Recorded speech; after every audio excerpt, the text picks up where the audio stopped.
Hey guys, this is Joanna and Sean for The Verge, and we are here with the Windows 8 development tablet at Build. I wanted to give you guys a quick look here at some new parts of the operating system. So what you're looking at here is the password unlock screen, and so there's a picture password, and so as you can see, you can draw 3 gestures on it and you can customize that. Obviously it didn't come with the Verge logo, though that would be pretty cool.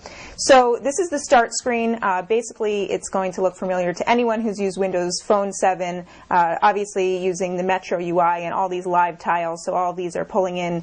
Here you've got the stock one, this is a Twitter one, this is weather, and actually every app that you have on your PC or on your tablet shows up here as a tile. And you'll be able to eventually organize them, but I'll show you right now how you can, if I can actually move this around. So that's one feature. You can pull it down and it will show you, you can make it smaller, and you can actually unpin and uninstall that way as well.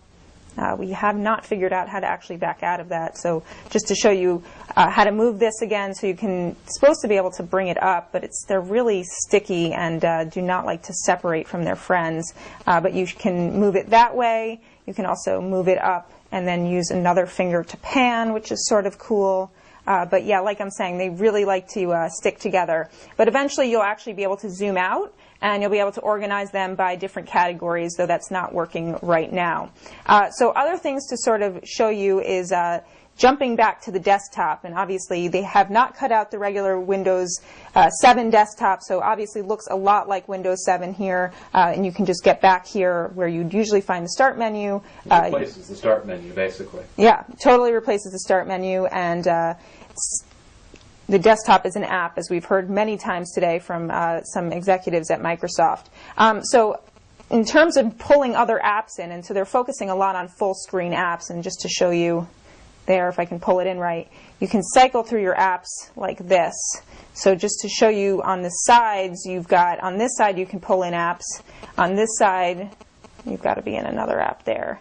On this side, you can pull in a set of charms, but one of the neat things you can do on the left side is actually snap apps into place. So out here you've got the desktop, which doesn't work very well in the smaller app side, but you can have the full screen desktop here, pull open the Explorer here, and you can see they've added the ribbon UI as they had been rumored, and you can have another app here on the side, and if I want to pull in another app here, I can snap that.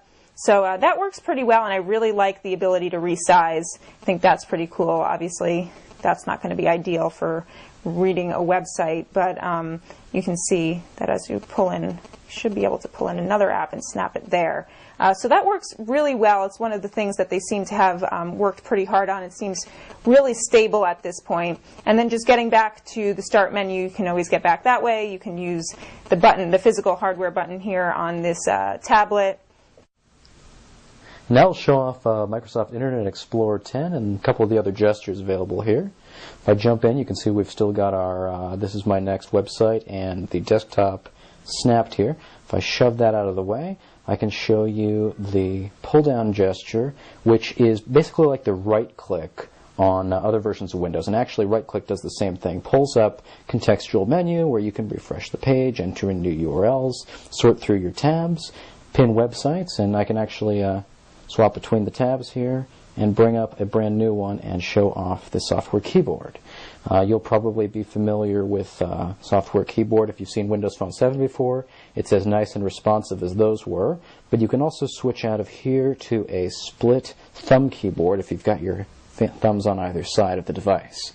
And I'll go here and enter in theverge.com, which is auto-detected right here. It's a website we think you should be paying attention to this fall. It comes up right away. And if you actually pull up from the right into the center of the screen, you bring up the 5 charms. These are things that the Windows team told us people would want to access frequently, like your connection status and volume and brightness, and you can actually change those on the fly, turn off the device if you want, and the other couple of tap out of there. Other couple of charms up here on top that you'll want to know about are search and share. If you tap search, you get a search specific for Internet Explorer right here. But if you're on the home screen, it's actually a universal search of sorts. You can type in a query of any kind, and it'll start by looking for apps. Let's go back to Internet Explorer.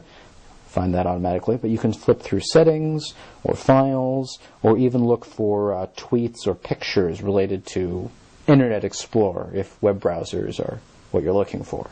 If you're at a website that you like, or if you've got a screenshot of something particularly interesting that you want to share with others, like TheVerge.com, you can go to the Share charm, and it'll should, when I swipe in from the bezel appropriately, allow you to tweet that directly, send it to Facebook, or any other app that has a contract here. So if I go here, I can send it to Facebook, and give a quick description, pull in my hardware keyboard if I like, which is off screen right now, and say, check this out. Share that in Facebook, and that will go to the link to Verge.com, because it's got a few lines of code that let it know that can share with it. There's also a devices charm right here. You can send directly to other devices, or play to probably DLNA compatible devices, or even print out on a printer if you've got something like that nearby.